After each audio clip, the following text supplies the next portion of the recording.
Welcome to ఇహా TV. సాధారణంగా మనం బయట ప్రయాణిస్తున్నప్పుడు రోడ్డు పక్కన చెత్త కనిపించినా, వ్యర్థాలు కనిపించినా ముక్కు మూసుకుంటాం లేదా దూరంగా జరిగిపోతాం. కానీ కొన్ని దేశాలు మాత్రం వ్యర్థాలను కేవలం చెత్తగా చూడకుండా వాటి నుంచి అద్భుతాలు సృష్టిస్తున్నాయి. ఈ కోవలకు వచ్చే దేశాలలో స్వీడన్ అగ్రస్థానంలో ఉంది.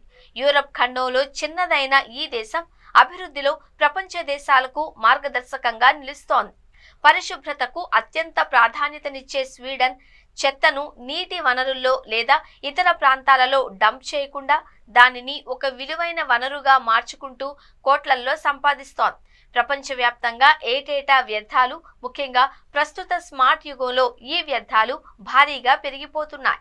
ఈ వ్యర్థాలను ఎక్కడో ఒక చోట పడేయడం, నీటి వనరులలో డంప్ చేయడం వంటి పద్ధతులు పర్యావరణ కాలుష్యాన్ని విపరీతంగా పెంచుతున్నాయి. విలువైన వనరులలో ప్రమాదకర అవశేషాలు కలవడం ఆందోళన కలిగిస్తోంది. ఈ సమస్యను సమర్థవంతంగా ఎదుర్కొనేందుకు స్వీడన్ తన దేశంలో పోగుపడుతున్న వ్యర్థాల నిర్వహణను సక్రమంగా చేపడుతోంది. అంతేకాదు వాటి నుంచి ఆదాయాన్ని కూడా పొందుతోంది. స్వీడన్లో గృహాల నుంచి వెలువడే వ్యర్థాలలో 99% రీసైకిల్ చేస్తున్నారు. తమ దేశంలోనే కాకుండా యునైటెడ్ కింగ్డమ్, నార్వే, ఇటలీ వంటి దేశాల నుంచి కూడా చెత్తను దిగుమతి చేసుకుంటోంది.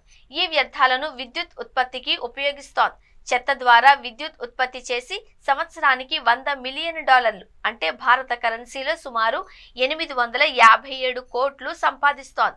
అంతేకాకుండా ఈ విద్యుత్లో 2.5 లక్షల గృహాలకు సరఫరా చేస్తోంది. చెత్త ద్వారా విద్యుత్ ఉత్పత్తి చేయడమే కాకుండా స్వీడన్ ఈ రీసైక్లింగ్ ప్రక్రియ ద్వారా పర్యావరణాన్ని కూడా పరిరక్షిస్తోంది. తమ దేశంతో పాటు దాదాపు 4 ఇతర దేశాలను కూడా శుభ్రంగా ఉంచుతోంది.